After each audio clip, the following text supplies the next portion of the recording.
I found them in my bed. In the sheets I'd washed that morning. My husband of 23 years and my best friend since we were 7. Their clothes scattered across my bedroom floor like confetti at a funeral. They didn't even hear me come home early. They were too busy destroying everything I'd ever trusted, every memory I'd ever cherished, every belief I'd ever held about loyalty. Don't miss a single beat of the story. Hit that subscribe button right now, smash the like, share this with a friend, and drop your thoughts in the comments. Your double dose of my 10 p.m. stories awaits you every single day at 10 p.m. and 10 a.m. They say you can't choose your family, but you can choose your friends. I chose Rachel when we were children, building sandcastles and sharing secrets.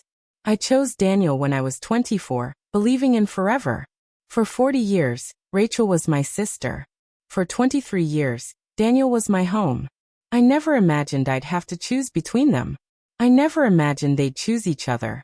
This is the story of the longest betrayal I never saw coming. Rachel and I met on the first day of 2nd grade.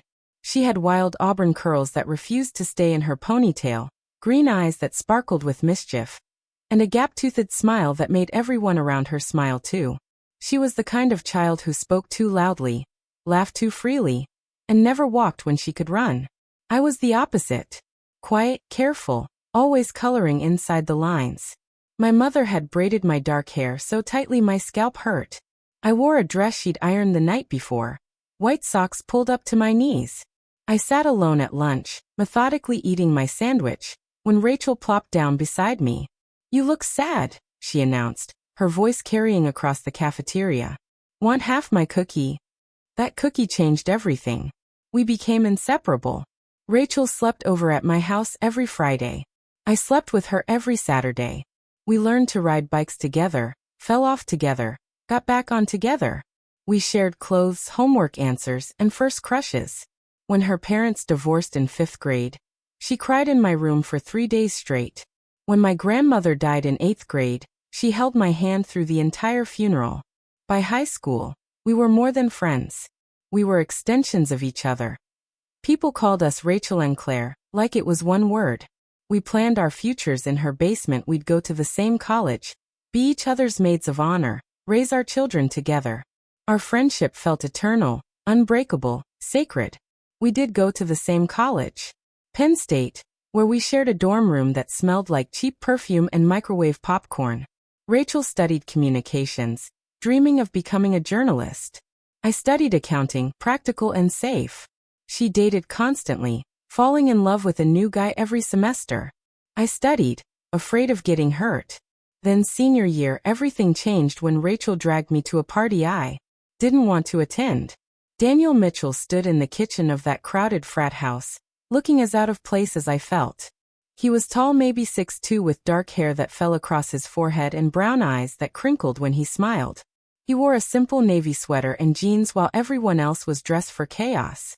He had the posture of someone uncomfortable in crowds, shoulders slightly hunched, hands in his pockets. That he was Rachel's date. She'd met him in her journalism class, gushed about him for 2 weeks. "He's different, Claire. Smart. Deep. You'll love him." She always said that about her boyfriends. I never did. But Daniel was different. While Rachel worked the room, she had this magnetic energy that drew people in. Her laugh echoing over the music. Daniel stayed in the kitchen, nursing the same beer for an hour.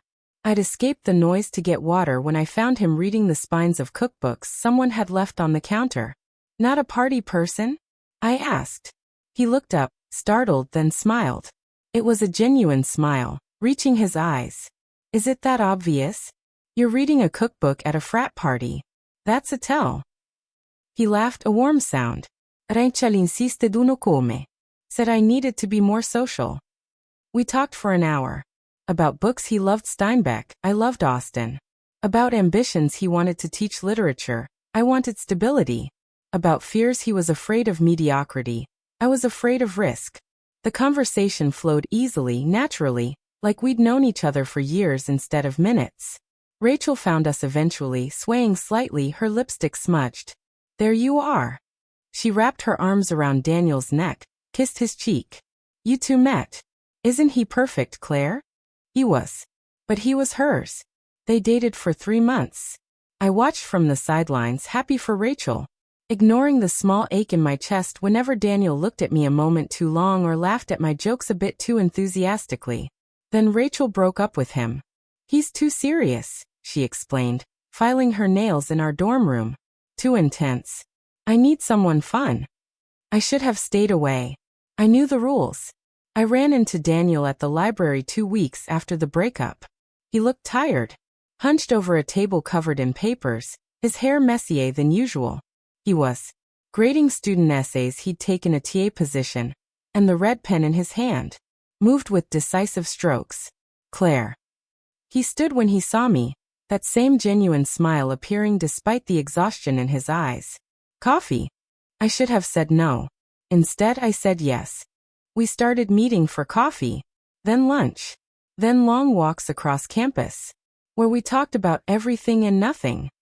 He told me about his childhood in a small town in Ohio, about his father who died when he was 16, about his dream of writing a novel he'd never have the courage to finish.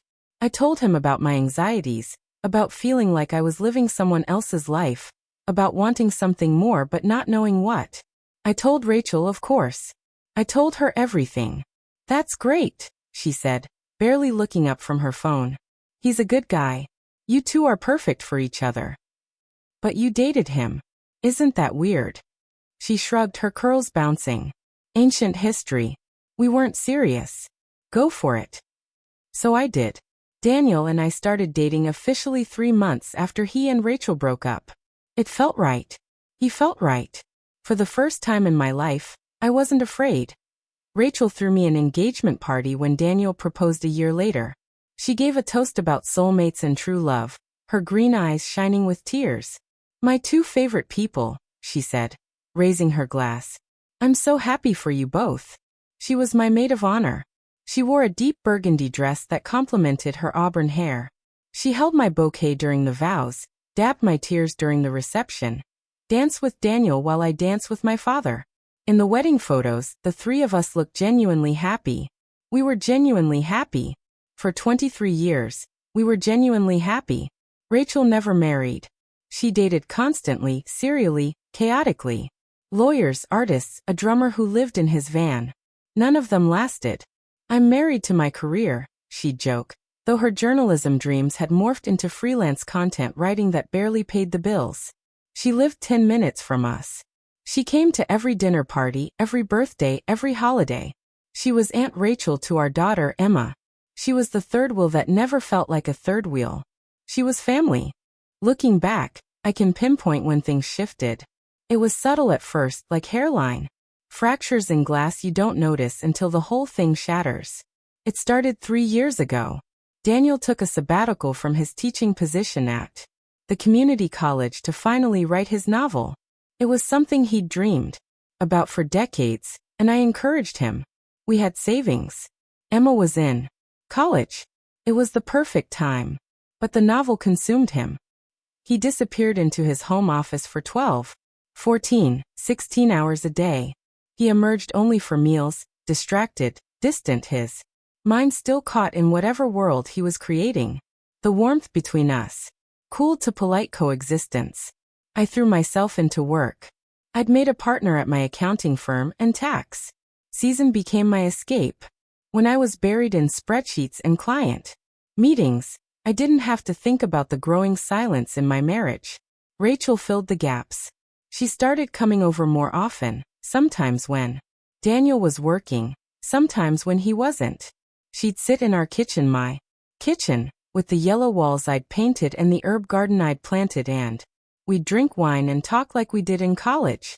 How's the novel going? She'd ask Daniel when he emerged for dinner. He'd light up in a way he didn't with me anymore. It's getting there. Want to read the latest chapter? She always said yes.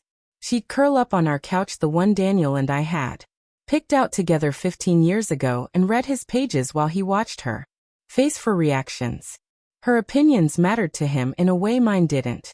When I read his chapters, he'd thank me politely and ignore my feedback. When Rachel read them, he'd take notes, revise passages, beam at her praise. I told myself it was because Rachel had studied journalism. She understood. Writing in a way I didn't. It was innocent. Professional. Helpful. I told myself a lot of lies in those years.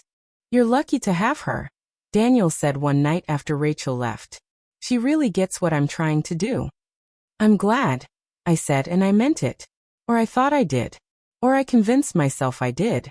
The truth was, I was slowly disappearing from my own life. Daniel had his novel. Emma had her college adventures. Rachel had her freelance projects. And I had work. Bills to pay. A house to maintain. A marriage to pretend still existed. But I wasn't unhappy. Not exactly. Just numb. Comfortable. Safe. The night I discovered them started ordinarily. I left for work at 7 in the morning. Daniel was still in bed, claiming he'd worked late on the novel. Rachel had texted the night before saying she'd stop by in the afternoon to drop off some research materials for Daniel's book. Something about historical accuracy for a scene set in the 1970s. I'd thought nothing of it. I had a morning full of client meetings. The Hendersons, a retired couple, worried about estate taxes. The Patel family, first-time homebuyers needing guidance. Mrs. Chun, a widow trying to understand her late husband's finances. I moved through the appointments mechanically, competently, my mind already planning dinner. Around noon, my assistant Brenda knocked on my office door. She was a short woman with gray hair cut in a practical bob. Wire-rimmed glasses perpetually sliding down her nose. Claire, the Henderson meeting got moved to tomorrow. Their flight was delayed. I looked at my suddenly clear afternoon. Guess I'll tackle that paperwork. Or, Brenda said, her eyes twinkling. You could go home early. When's the last time you left before 5? She was right. I couldn't remember. I drove home through autumn sunshine, past the park where Daniel and I used to walk when we first moved to this neighborhood, past the elementary school Emma had attended, past the coffee shop where Rachel and I met every Thursday morning before work. The familiarity of it all felt both comforting and suffocating. Our house sat at the end of a quiet cul-de-sac. A colonial with blue shutters and a front porch I'd decorated with mums and pumpkins for fall. Daniel's car was in the driveway. So was Rachel's, a beat-up Honda Civic covered in bumper stickers from causes she'd supported over the years. Environmental awareness. Women's rights. Coexist. I parked on the street, grabbed my briefcase and walked up the front steps. The door was unlocked. I pushed it open. The house was quiet. Too quiet. Daniel usually played classical music while writing. Beethoven or Mozart flowing from his office. Now nothing. Daniel. I called out. No answer. I set my briefcase down, slipped off my heels. My feet ached, they always did by noon. I padded toward the kitchen, thinking maybe they were in the backyard, but then I heard it. A sound. Muffled. Coming from upstairs. My first thought was that someone was hurt. My second thought was that something was wrong. My third thought was nothing at all because my brain stopped processing when I reached our bedroom door. The door was half open. Not closed, like they didn't expect me. Or didn't care. I could see into the room, our room, with the wedding photo on the nightstand and the quilt my grandmother had made draped across the chair. Rachel's burgundy blouse, the expensive one I'd helped her pick out last month, hung from the bedpost. Daniel's jeans were crumpled on the floor. My eyes followed the trail of discarded clothing like breadcrumbs leading to devastation. They were in our bed. My bed. The bed I'd made that morning with the sheets I'd washed the day before. Daniel's back was to me, his shoulders moving. Rachel's auburn curls spread across my pillow. Her pale arms wrapped around him. Her green eyes closed in what looked like ecstasy or prayer or both. I stood there. I don't know for how long. Time did something strange, stretched and compressed simultaneously. Every detail burned into my brain with crystalline clarity. The late afternoon sun streaming through the window I'd opened that morning to let in fresh air. The book on my nightstand, a mystery I'd been reading before bed. Bookmark placed at chapter 12. The framed photo of Emma from her high school graduation. Smiling that gap-toothed smile she'd inherited from somewhere in Daniel's family tree. My hand found the doorframe. I must have made a sound, a gasp, a whimper. Something, because Daniel froze. Turned. His face cycled through emotions in rapid succession. Confusion, recognition, shock, horror, guilt. Claire. My name in his mouth sounded like a stranger's. Rachel's eyes snapped open. Those green eyes I'd looked into for 40 years. Those eyes that had cried on my shoulder, laughed at my jokes, watched my wedding, held my baby daughter. Those eyes that now looked at me with something worse than guilt. Pity. Claire, she echoed, scrambling to cover herself with my sheet. You weren't supposed to. I wasn't supposed to do what? My voice came from somewhere outside my body.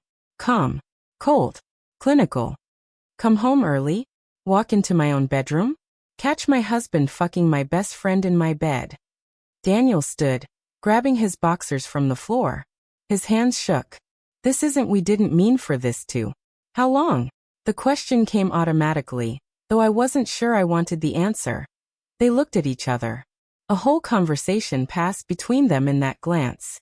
A familiarity that came from time, from intimacy, from 1,000 moments I hadn't been present for. How long? I repeated, my voice rising. Rachel pulled on her blouse, fumbling with the buttons. Her hands were shaking too. Claire, please let us explain. How long? 2 years, Daniel whispered. 2 years. 730 days. 17,520 hours. While I was working to pay our mortgage, to fund his sabbatical, to maintain the life we'd built. While I was having Thursday morning coffee with Rachel, listening to her complain about bad dates and financial stress. While I was celebrating birthdays and holidays and ordinary Tuesdays, believing in the reality of my life. 2 years of lies. 2 years of smiling at me over dinner. 2 years of Rachel hugging me goodbye, her perfume lingering on my clothes. 2 years of Daniel kissing my forehead before bed, then turning his back while I fell asleep alone. I did the math right there in my bedroom doorway, my accounting brain unable to stop calculating the scope of the betrayal. Approximately 104 Thursday morning coffees with Rachel. Approximately 730 nights lying next to Daniel. Approximately 24 holidays and celebrations where they both looked me in the eye and pretended. Get out, I said quietly. Claire, please. Daniel took a step toward me, still half-dressed, and I held up my hand. Don't come near me. Don't touch me. Don't speak to me. I turned to Rachel, who was now fully clothed but looked somehow more naked than before. 40 years. I've known you for 40 years. I know. Tears streamed down her face, smudging her mascara. I never wanted to hurt you. I laughed. It sounded unhinged. You never wanted to hurt me, but you fucked my husband for 2 years in my house, in my bed, while drinking my wine and eating my food and pretending to be my friend. It just happened, she sobbed. We didn't plan it. We tried to stop. Clearly you didn't try very hard. I looked at Daniel. I want you out. Tonight. Pack a bag. Go to a hotel. I don't care where. Just get out of my sight. This is my house too, he said, and there was something almost defensive in his tone that made me want to scream. You lost the right to this house when you brought her into our bed. You have 1 hour. If you're still here after that, I'm calling the police. On what grounds? Rachel asked, and the question was so absurd I almost laughed again. Trespassing. Breaking and entering. Destruction of property. I'm a CPA. I'll figure out the legal specifics later. Move. They moved. I stood in the hallway and watched them scramble. Daniel threw clothes into a suitcase with shaking hands. Rachel gathered her things. When had she left so many things here? A toothbrush in our bathroom. A sweater in the hall closet. A book on the coffee table. Evidence of how thoroughly she'd infiltrated my life. They tried to talk to me on their way out. Daniel with explanations I didn't want. Rachel with apologies I didn't believe. I stood stone-faced, arms crossed, until the door closed behind them. Then I collapsed. I don't remember much of the next few days. I called in sick to work the first time in 15 years. I told Brenda I had food poisoning. She didn't ask questions. That I existed in fragments. Sitting on the couch in the same position for hours. Staring at the television without turning it on. Walking from room to room like a ghost haunting her own life. I stripped the bed, threw the sheets away, not in the laundry, but in the trash. I couldn't bear to wash them. I couldn't bear the thought of ever sleeping on them again. The guest room became my new bedroom. I moved my clothes, my books, my alarm clock. I closed the door to the master bedroom and didn't open it again. My phone rang constantly. Daniel called 27 times the first day. Rachel called 34. I blocked both numbers. They texted from other phones. Friends' phones. Work phones. Unknown numbers that I knew were them. I blocked those too. Emma called on day 3. Sweet Emma, who looked like me but had Daniel's quiet intensity, who was thriving at Georgetown studying political science, who knew nothing about the implosion of her parents' marriage. Mom? Dad called. He said you two had a fight? A fight. As if this was a disagreement about finances or home repairs, or whose turn it was to take out the trash. We're separating. I told her, my voice flat. What? Why? What happened? Ask your father. Mom, come on. Talk to me. What's going on? I can't. Not yet. I'm sorry, baby. I have to go. I hung up before she could respond. Before she could hear me fall apart. Ide spent Emma's entire life being strong, being stable, being the reliable parent. While Daniel chased his artistic dreams. I couldn't let her see me shattered. I didn't eat. Food tasted like ash. I lost 8 pounds in 5 days. My clothes hung looser. My face looked gaunt in the bathroom mirror. I looked like someone dying from the inside out. On day 6, my sister Melissa showed up. She lived 3 hours away and we weren't particularly close. She'd been Team Rachel for decades, charmed by her charisma like everyone else. She pounded on my door until I opened it. Jesus Christ, Claire. She pushed past me, her short blonde hair styled perfectly as always, her designer pantsuit immaculate. Melissa was everything I wasn't: bold, confident, unapologetic. You look terrible. Thanks. Rachel called me. Of course she did. What did she say? That she made a terrible mistake. That she loves you. That you won't return her calls. Melissa moved through my house, taking inventory of the damage with sharp eyes that missed nothing. She's devastated. Good. Melissa turned to face me, arms crossed. What happened? I told her. Flatly. Clinically. Like I was reciting someone else's tragedy. The words felt foreign in my mouth: adultery, affair, betrayal. Words I'd never imagined applying to my life. Melissa's face transformed as I spoke. The professional mask she wore, she was a corporate lawyer, used to controlling her expressions, cracked. Are you fucking kidding me? I wish I was. Rachel and Daniel. Together. For 2 years. She said it like she was testing the words, seeing if they made sense in any configuration. They didn't. In my bed. I added, because apparently I was a masochist who needed to vocalize every detail. In the sheets I washed. On a Tuesday afternoon while I was at work. Melissa sat down heavily on my couch. I'm going to kill them both. Get in line. No, I mean it. I have friends who know people. We could make them disappear. I almost smiled. Almost. Don't you have to uphold the law or something? I'm a corporate lawyer, not a public defender. Different rules. She looked at me, really looked at me, and her expression softened. Claire, I'm so sorry. Those words, simple, genuine, broke something inside me. I started crying. Not the pretty crying you see in movies, but the ugly kind. The kind that comes from somewhere primal, and makes you sound like a wounded animal. Melissa held me while I shook, her expensive perfume mixing with my unwashed hair smell, her perfectly manicured hand rubbing circles on my back. I don't know what to do. I managed between sobs. I don't know how to exist in a world where this is true. 1 day at a time. 1 hour at a time. 1 breath at a time. She pulled back, gripped my shoulders. First you're going to shower. Then you're going to eat something. Then we're going to call a lawyer. I don't want to call a lawyer. I don't want this to be real. It's real, honey. And you need to protect yourself. She was right.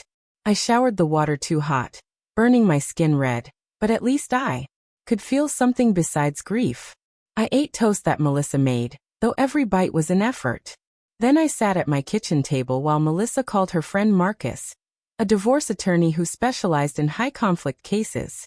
He could see me tomorrow. Melissa made the appointment, then started going through my house with the efficiency of someone executing a hostile takeover.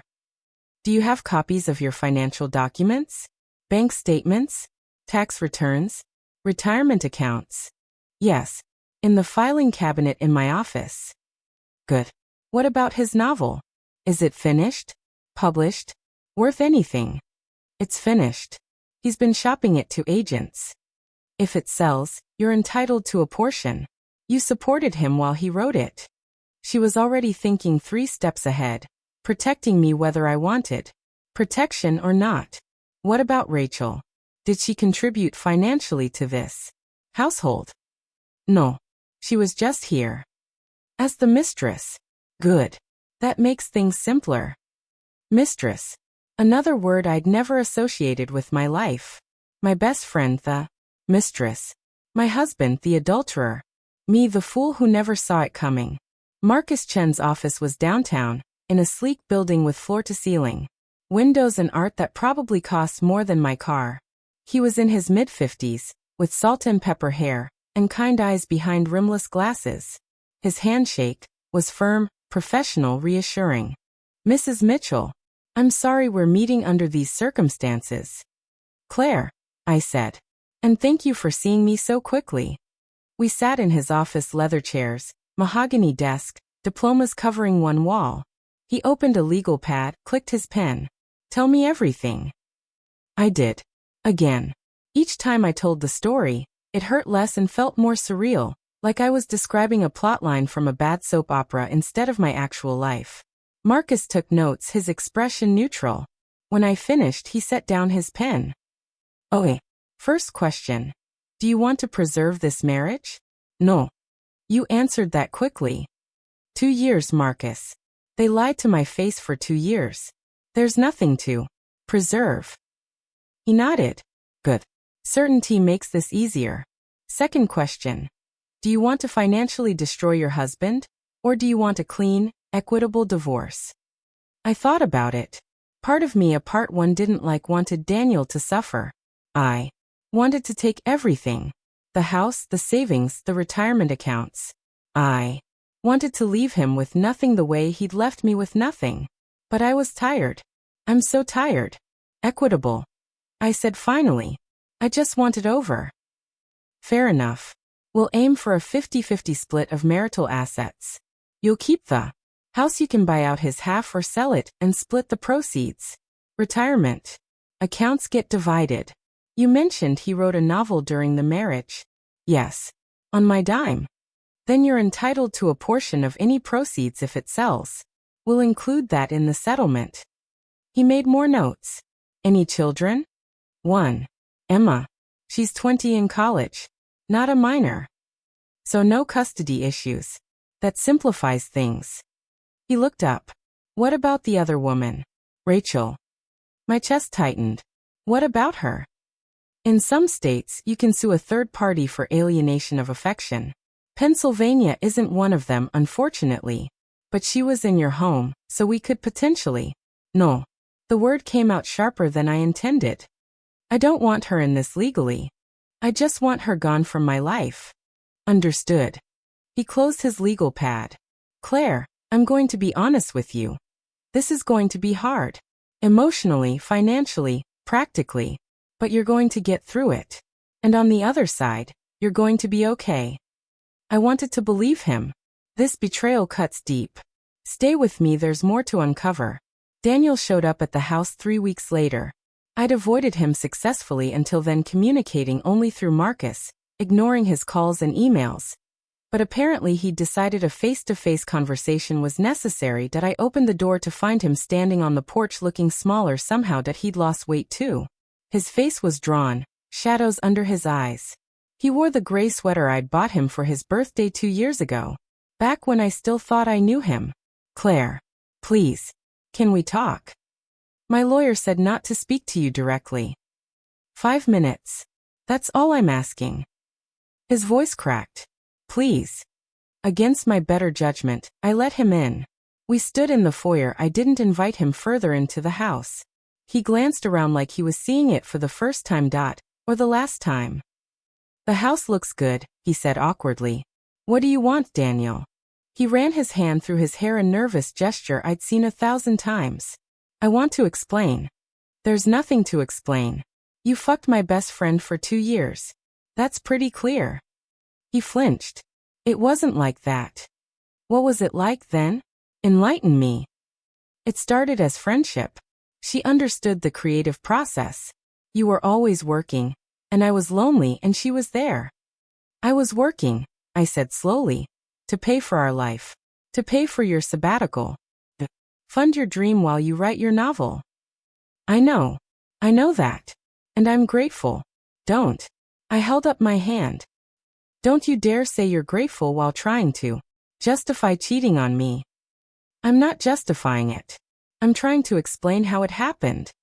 He looked at me with those brown eyes that used to make me melt. Now they just made me angry. We didn't mean for it to become physical. We fought it for months. How noble. Claire. You fought it for months, but not hard enough. You made a choice, Daniel. Every single time you touched her, every time you lied to me, every time you looked me in the eye and pretended everything was fine, those were choices. Don't stand here and act like this just happened to you. You're right. His voice was barely a whisper. You're absolutely right. Why? The question burst out of me. Why her? Why Rachel? Because she sees me. Those 4 words gutted me more than anything else. I saw you. I've been seeing you for 23 years. You saw the version of me you wanted. The responsible husband. The college professor. Rachel sees the writer. The dreamer. She believes in my talent in a way you never did. I supported you for 2 years while you wrote that book. Financial support isn't the same as believing in someone. He said it gently, which somehow made it worse. You were always practical. Always pushing me to be realistic. Rachel encouraged me to take risks. Like risking our marriage? He looked down. That came out wrong. I just mean she understands me. And I don't. You don't. You never did. We built a life together, Claire. A good life. But we weren't. We weren't soulmates. Soulmates. The word hung between us like a grenade. Soulmates. I repeated. You're telling me you and Rachel are soulmates. I don't expect you to understand. You're right. I don't understand. I don't understand how you can rewrite 23 years of marriage to justify betraying me. I don't understand how you can claim she's your soulmate when you've known her for a fraction of the time you've known me. I don't understand how you can stand there and act like this is some romantic destiny instead of what it actually is, a middle-aged man having an affair with his wife's best friend because it made him feel special. His face flushed. That's not fair. Fair. I laughed harshly. You want to talk about fair? Was it fair that I found you in our bed? Was it fair that you stole 2 years of my life? Was it fair that you turned my best friend of 40 years into someone I can't stand to think about? Rachel loves you. She's devastated about losing you. She doesn't get devastated.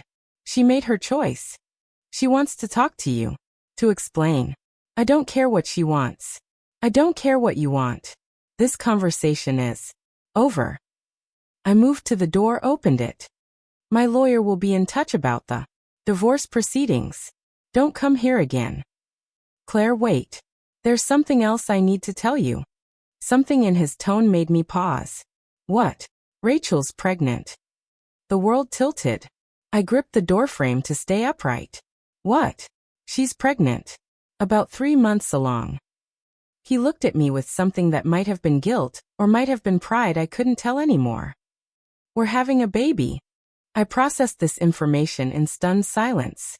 Rachel was 47. Daniel was 50. They were having a baby. A baby conceived while he was still married to me. While she was still pretending to be my friend. Get out. I whispered. Claire. Get out. I screamed it loud enough that Mrs. Patterson from next door probably heard. Get out of my house. Get out of my life. I never want to see you again. He left. I slammed the door behind him. then slid down to the floor. A baby. They were having a baby. The thing we'd created together, Emma. Our miracle. Our joy they were going to replicate with each other. I called Melissa. She answered on the first ring. What happened? Rachel's pregnant. With Daniel's baby. Silence. Then, I'm coming over. No. I just need to process this alone. Claire. Please, Melissa. I'll call you tomorrow. I hung up before she could argue. I sat on the floor of my foyer for hours. The same foyer where Emma took her first steps. Where we'd hung Christmas stockings every year. Where Daniel had kissed me goodbye every morning before work. Now it was just a space where my marriage had officially died. The cruelest part? Some buried part of me had hoped for reconciliation. Despite everything, some stupid, pathetic part of me had thought maybe we could fix this. Therapy. Time. Forgiveness. But a baby changed everything. A baby meant permanence. A baby meant they weren't just having an affair, they were building a life together. A baby meant I'd been replaced in every possible way. I stopped sleeping. Every night I'd lie in the guest room bed, staring at the ceiling, my mind replaying moments I'd dismissed as innocent. Rachel's hand on Daniel's holder during dinner parties. Daniel mentioned something Rachel had said, her opinion on his novel chapters, her thoughts on his career.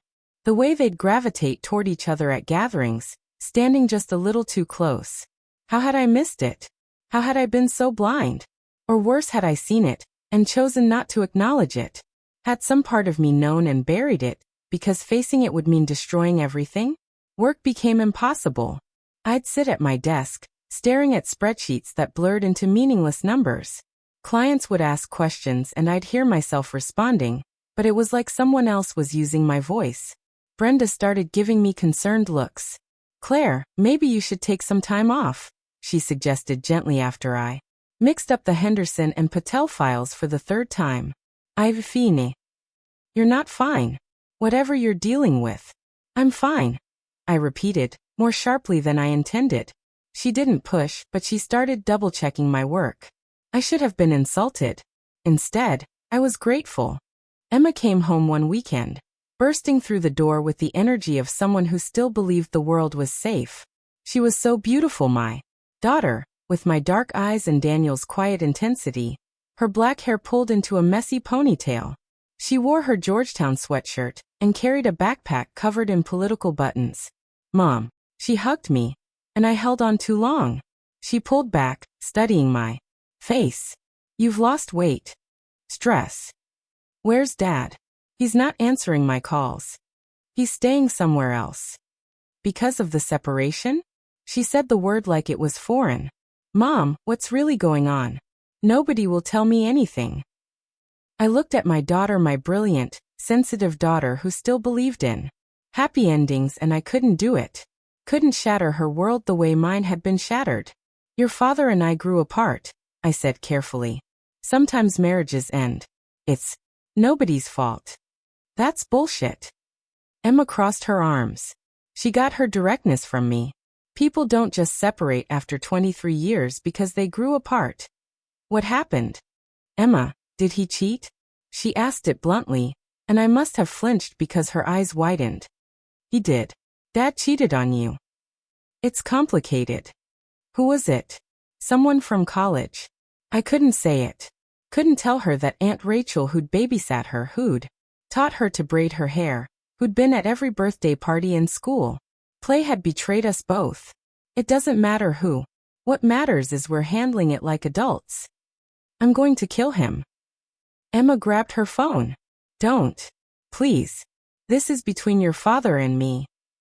I'm not a child anymore, Mom. You can't protect me from this. I can try. She left that afternoon, furious at both of us. Me for not telling her the truth. Daniel for whatever version of the story he'd told her, probably a sanitized one where he was the victim of a loveless marriage. I was alone again. With the truth. With the silence. With the ghost of the life I'd built. I did something I'm not proud of. Late one night, fueled by wine and rage and grief, I drove to Rachel's apartment. The Honda Civic was in the parking lot. Lights were on in her second-floor window. I sat in my car, engine off, watching those lights like some stalker in a bad thriller. What was I expecting? To see them together? To confirm what I already knew? My phone buzzed. A text from an unknown number. I know you're outside. Come up. App 2C. Rachel. I should have driven away. Instead, I got out of the car, walked to her building, climbed the stairs. Her door was already open. She stood in the doorway wearing sweatpants and one of Daniel's old college sweatshirts, the one I'd bought him 25 years ago, faded and stretched. She looked pregnant. Not obviously, but I could see it in her face, a fullness, a glow. She'd always been thin, angular. Now there was softness. Life growing. Inside her. Daniel's life. Come in, she said quietly. I stepped into her apartment. I'd been here 1,000 times before, helped her move in 6 years ago. Assembled her IKEA furniture, brought her soup when she was sick. Now it felt foreign. Hostile territory. Daniel's things were everywhere. His leather jacket on her coat rack. His books are on her shelves. His reading glasses on her coffee table. He'd moved in. Completely. My husband was living with my best friend. When? I asked. When what? When did he move in? 3 weeks ago. After you threw him out. She sat on the couch, our couch. Actually, the one Daniel and I had donated to her when we upgraded. Now my husband sits on it every night. You wanted to talk. So talk. She took a breath, her hand unconsciously moving to her barely there belly. I'm sorry. That's it? 2 years of lies and you're sorry. What else can I say? I know I destroyed us. I know there's no coming back from this. But Claire, you need to understand, I never meant to fall in love with him. Love. I spat the word. You don't know what love is. Ido. For the first time in my life, I do. And I know that hurts you. I know I'm the villain in your story. But he's my person, Claire. My soulmate. He's my husband. On paper. But were you happy? Really happy? She leaned forward, her green eyes intense. Be honest. When's the last time he really saw you? When's the last time you had a real conversation that wasn't about bills or schedules? When's the last time you felt alive? Her words hit harder than they should have because there was truth in them. Daniel and I hadn't been happy. Not really. We'd been comfortable. Settled. Going through the motions. But that didn't justify what they'd done. So your solution, I said slowly, was to fuck my husband instead of telling me my marriage was dying. I tried to tell you. 100 times. You'd complain about how distant he was, how you never talked anymore, and I'd suggest counseling or a vacation or anything to shake things up. You always said you were too busy. Too much work. Too many responsibilities. So this is my fault? No. That's not what I'm saying. She stood pacing. She always paced when she was agitated, her hands gesturing wildly. I'm saying your marriage was over long before Daniel and I happened. We just made it official. You made it official by sleeping with him in my bed. She flinched. That was... I'm sorry about that. We weren't thinking clearly. Clearly. I looked around her apartment, at the life they'd built from the wreckage of mine. Does it feel good? Stealing someone else's husband? Playing house with someone else's life? I didn't steal him. He chose me. After you manipulated him for 2 years. I didn't manipulate anyone. Her voice rose, cracking. I fell in love. Is that a crime? For once in my pathetic life, someone chose me first. Someone saw me as more than a fun friend, the backup plan, the woman who's good enough to hang out with but never good enough to commit to. There it was. The resentment I'd never known existed. Is that what this is about? I asked slowly. You were jealous? Of me? Of course I was jealous. You had everything. The husband, the daughter, the career, the house. Perfect Claire with her perfect life. Meanwhile, I'm 47, single, broke, writing clickbait articles for websites that pay pennies. Do you know what that's like? Watching you have everything while I have nothing. So you took what was mine? No. I took what was never really yours to begin with. She placed both hands on her stomach protectively. Daniel and I are having a baby.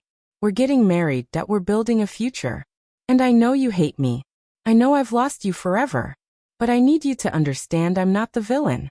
I'm just a woman who finally found happiness. At my expense. Yes, she admitted. At your expense. And I'm sorry for that. But I'm not sorry for loving him. I stood there, looking at the woman I'd known for 40 years and realized I'd never really known her at all. The girl who'd shared her cookie in 2nd grade.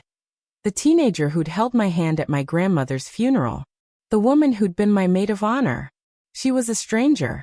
I hope it was worth it, I said quietly. I hope he's everything you ever wanted. Because you gave up 40 years of friendship for a man who cheated on his wife. And if he did it with you, Rachel, he'll do it to you. I left before she could respond. The divorce proceedings were surprisingly quick. Daniel wanted it done fast, probably, so he could marry Rachel before the baby came. Some part of him still cared about appearances, about not having a child out of wedlock. Marcus handled everything with efficiency. Asset division. Retirement accounts. The house I bought out Daniel's half using money from my inheritance, money I'd been saving for retirement. Now it bought me the right to stay in a house full of ghosts. Emma refused to speak to Daniel. She'd pieced together the truth about Rachel and was furious with both of them. How could they do this to you? She'd asked on one of her weekend visits home. How could Aunt Rachel? She couldn't even finish the sentence. People are complicated, I'd said, though I didn't believe it. People weren't complicated. They were selfish. The divorce was finalized on a Tuesday morning in March, 6 months after I'd found them. Marcus met me at the courthouse, a gray building that smelled like floor wax and broken promises. Daniel was there with his lawyer, a stern woman in a black suit who looked at me like I was the obstacle to her client's happiness. Rachel wasn't there. At least she had that much sense. The judge was a tired-looking man in his 60s who'd probably seen 1,000 marriages dissolve in this very courtroom. He reviewed the settlement agreement, asked if we both understood the terms, banged his gavel. Divorce granted. Just like that. 23 years reduced to 2 words, and the sound of wood hitting wood. Daniel tried to talk to me in the hallway. Claire, I just want you to know. Don't. I kept walking toward the exit, toward my car, toward my new life. I never meant to hurt you. I stopped, turned. But you did. You hurt me in ways I'm still discovering. And the worst part? You don't even understand why. You think this is about the affair. It's not. It's about the lies. It's about looking me in the eye every single day and pretending. It's about turning my best friend into someone who betrayed me. It's about stealing 2 years of my life where I could have been moving forward, instead of living in a fiction. I know. I am sorry. Your sorry doesn't fix anything. It doesn't give me back those years. It doesn't undo the damage. I stepped closer, lowered my voice. I hope you're happy, Daniel. I hope Rachel is everything you ever dreamed of. I hope your baby brings you joy. But don't ever, ever tell me you didn't mean to hurt me. You chose to hurt me. Every single day for 2 years you chose it. I walked away from my ex-husband, out of the courthouse, into the spring sunshine. I was 50 years old, divorced and alone. But I was free. The first year after the divorce was survival. I moved through it like someone underwater, everything muffled, distant, requiring twice the effort it should. I worked. I came home. I existed. Melissa checked in weekly, forcing me to go to dinners I didn't want to attend, dragging me to her book club full of suburban women who talked about Oprah recommendations and hot flashes. They were kind. I appreciated them. But I didn't fit. Emma thrived at Georgetown despite the divorce. She'd chosen her father's betrayal as fuel, channeling her anger into her studies. She made Dean's List. She got an internship with a senator. She was becoming someone extraordinary. At least something good had come from my marriage. I started therapy. Dr. Sarah Brennan had an office in a converted Victorian house, with comfortable chairs and plants everywhere, and a clock that ticked too loudly. She was maybe 60, with gray hair and glasses that made her look like everyone's favorite teacher. Tell me about the anger, she said in our 3rd session. I'm not angry. Claire, you're radiating anger. It's coming off you in waves. I sat with that. Fine. I'm furious. At both of them, but mostly at myself. Why yourself? Because I didn't see it. Because I was blind or stupid or so busy being reliable that I forgot to actually look at my life. You weren't stupid. You trusted people you loved. Trust is for idiots. Trust is what makes us human, Dr. Brennan corrected gently. What they did, that's on them. Not you. But it didn't feel that way. It felt like I'd failed some fundamental test of awareness. Like I should have known. Should have sensed it. Tell me about Rachel, Dr. Brennan said. Do you miss her? The question surprised me. No. Not at all. I thought about it.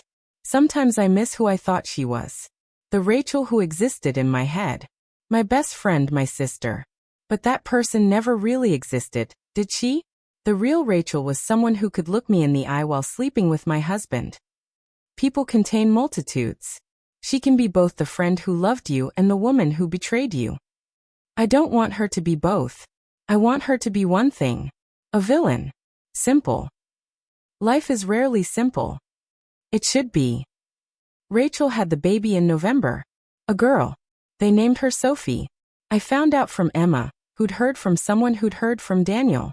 Emma didn't speak to her father still, but information has a way of traveling in small social circles. Are you okay? Emma asked carefully over the phone. Why wouldn't I be? Mom. I'm fine. Your father having a baby with his mistress doesn't affect me. Liar. She was right. It did affect me. It affected me deeply. Because somewhere in Philadelphia, Daniel was holding a newborn daughter, experiencing all the joy and terror and wonder he'd experienced 20 years ago with Emma. But this time with Rachel beside him instead of me. They get to do it all over. The midnight feedings and first smiles and baby giggles. They'd get the fresh start I'd never have. While I was 50 years old and starting over alone, they were beginning that it felt profoundly unfair. I drove to their house one night. Yes, they'd bought a house together, a cute colonial in the suburbs with a nursery painted yellow. I sat outside, engine off, watching shadows move behind curtains. A nursery light clicked on. I imagined Daniel walking the floor with Sophie, singing the same lullabies he'd sung to Emma. My phone rang. Unknown number. I answered without thinking. Stop sitting outside our house. Rachel's voice. Tired. Firm. You're scaring me. I'm not doing anything. You're parked on our street. I can see your car from the window. This is borderline stalking. I just wanted to see. See what? My life? My baby? How happy are we? Her voice cracked. I'm not happy, Claire. I'm exhausted and hormonal, and terrified I'm a terrible mother. But this is my life now. And you need to let it go. You took everything from me. I took a man you'd stopped loving years ago. Be honest. The accusation hung between us. Was she right? Had I stopped loving Daniel? Somewhere along the way? Or had I just gotten comfortable? Go home, Rachel said softly. Please. For both our sakes. She hung up. I sat there another 10 minutes, then drove home to my empty house. Healing wasn't linear.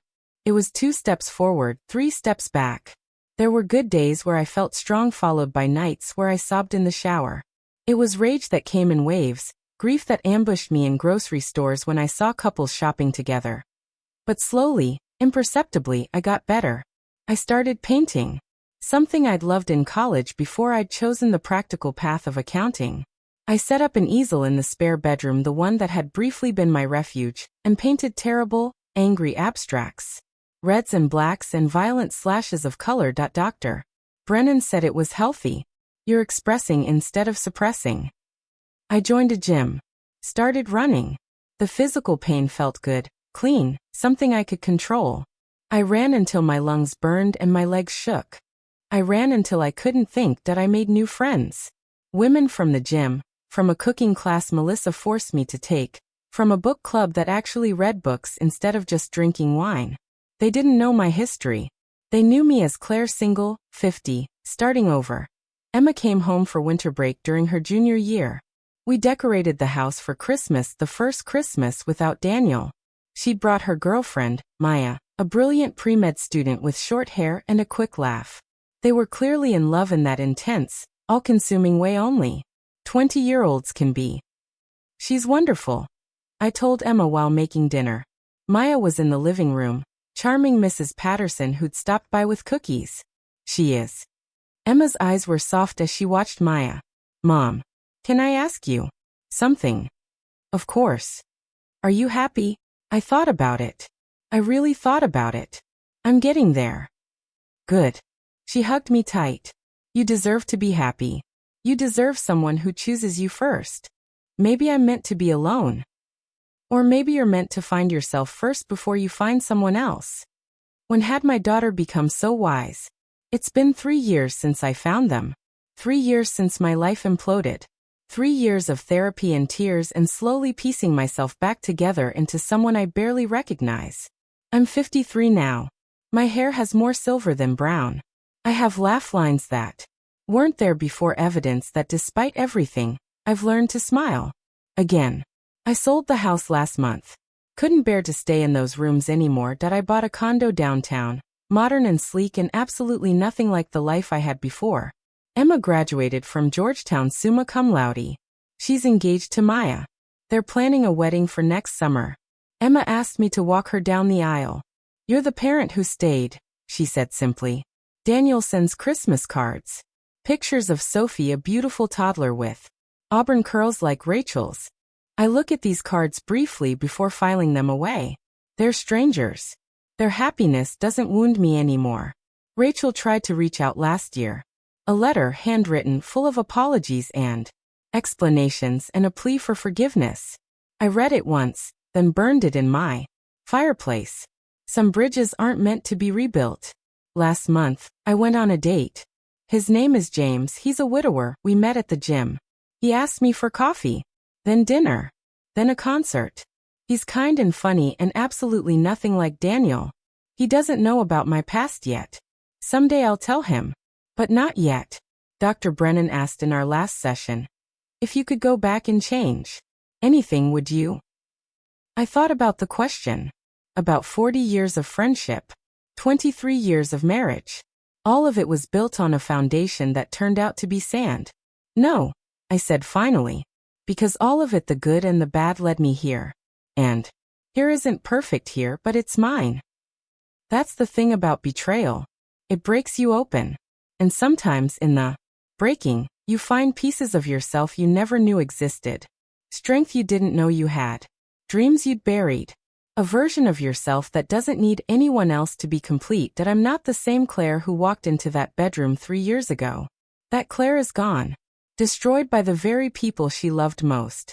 But this Claire? This Claire is something new. Something harder and softer. Simultaneously. Something that understands that love isn't always enough. That trust is precious precisely because it can be shattered. That sometimes the people who hurt you most are the ones you never expected. Would I forgive them if they asked? I don't know. Probably not. But I don't need to forgive them to move forward. Their forgiveness isn't my burden to carry. That I'm 53 years old. I'm divorced. My best friend of 40 years is dead to me. My daughter is thriving. I'm learning to paint. I'm maybe falling in love with a kind man who makes me laugh. And against all odds, despite everything, I'm okay. More than okay. I'm free. Some betrayals are so profound they reshape your entire understanding of reality. Claire lost a husband and a best friend in one devastating afternoon. But in the wreckage, she found something more valuable, herself. Sometimes the most important relationship you can rebuild is the one with your own reflection. If this story touched you, stay with me for the next one. Tap subscribe, hit like, share it with someone who would feel it, and leave your thoughts in the comments. My 10 p.m. stories arrives every day at 10 p.m. and 10 a.m. so you're always caught up.